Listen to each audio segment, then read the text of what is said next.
Hello, Assalamu alaikum. Welcome back to my YouTube channel. You are watching Sports Sciences and Physical Education with Arslan Naveed. Today, our topic is scientific method of research. Scientific method of research, a set of procedures that the researcher follow in order to gain the knowledge. यानी कि ये एक ऐसा set of procedure है जो researcher follow करता है knowledge हासिल करने के लिए, किसी भी नॉलेज को गेन करने के लिए या अपनी रिसर्च को कंप्लीट करने के लिए. Different steps in scientific method of research. अब हम डिफरेंट स्टेप देख लेते हैं जो कि हम रिसर्च में यूज़ करते हैं. प्रॉब्लम, सबसे पहले problem, observation, question, hypothesis, experiment, data collection and analysis and conclusion.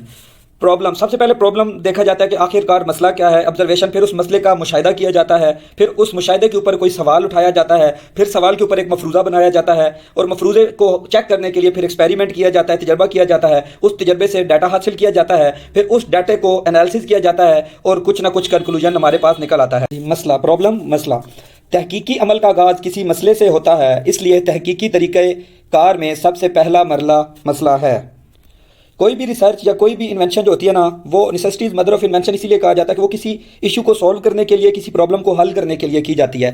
मिसाल के तौर पर अब एक बंदा ऑफिस में जाता है, वो जाता है तो उसके ऑफिस में अंधेरा है, ठीक है. अब ये मसला है कि ऑफिस में अंधेरा है.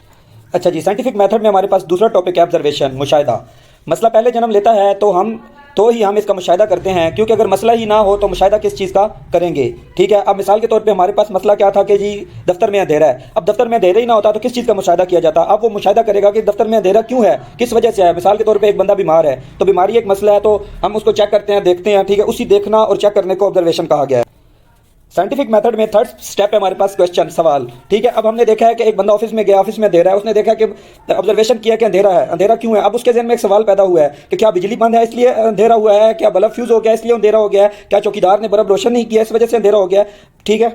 तो कोई भी मसले के बाद उसने मुशाहिदा किया, मुशाहिदे के बाद उसने एक सवाल उठा दिया, ठीक है. अब उसके बाद आ गया जी फोर्थ स्टेप. मेथड में जो चौथा स्टेप है वो हाइपोथेसिस है, यानी कि मफरूज़ा. अब उस बंदे ने अपने जहन में ख्याल बना लिया है कि मेरे ख्याल में बल्ब फ्यूज़ हो गया है, मेरे ख्याल में बिजली नहीं है, मेरे ख्याल में चौकीदार ने बल्ब रोशन नहीं किया, हो सकता है वायरिंग ख़राब हो गई हो. Hypothesis a state of your prediction about what your research will find.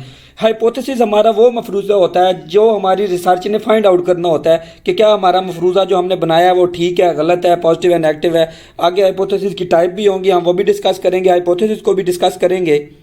अच्छा जी, हाइपोथेसिस के बाद आ जाता है a scientific procedure undertaken to make a discovery, test a hypothesis और डिमोस्ट्रेट अ नॉन फैक्ट. अच्छा, ये एक ऐसा साइंटिफिक मेथड है जिसमें हम अपने हाइपोथेसिस को टेस्ट करने के लिए कोई तजर्बा करते हैं, ठीक है. मिसाल के तौर पे अब उसने ये ज़हन बना लिया कि बिजली बंद है. अब वो क्या करेगा जी, एक अपना वो लेगा, वो टेस्टर लेगा, टेस्टर लेके वो लाइट चेक करेगा, वो अंदर टेस्टर अपना लगाएगा लाइट में. अगर टेस्टर ऑन हो गया तो उसको मतलब लाइट तो है, कोई इशू बल्ब में आ रहा है या कोई जो बल्ब से ऊपर वायरिंग जा रही है उसमें कोई इशू आ रहा है, ठीक है.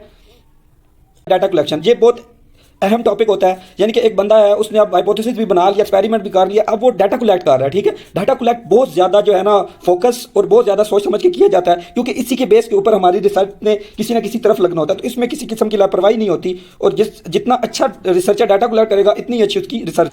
एनालिसिस, तजिया करना, यानी कि अब हमने वो एक्सपेरिमेंट कर लिया, उससे हमने डाटा कलेक्ट कर लिया, अब हम उसका एनालिसिस करेंगे कि उसको चेक करेंगे उस डाटे को कि यार क्या हमने ये जो डाटा चेक किया है ये हमारी रिक्वायरमेंट के अकॉर्डिंग है भी सही या नहीं. इसमें फिर एक और प्रोसीजर होता है कि जो फालतू डाटा होता है उसे इधर रिमूव कर देते हैं, ठीक है. तो analysis is the procedure of considering something carefully और using statical method in order to understand it और एक्सप्लेन इट, ठीक है. ये इसकी डेफिनेशन हो गई.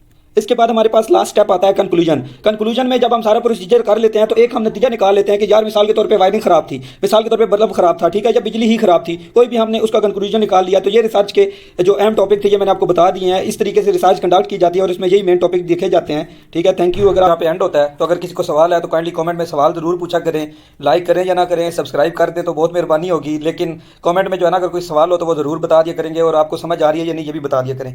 बहुत शुक्रिया फ्रेंड्स. अल्लाह हाफिज़. अपना ख्याल रखें, दुआ में याद रखें. जज़ाकल्लाह खैर.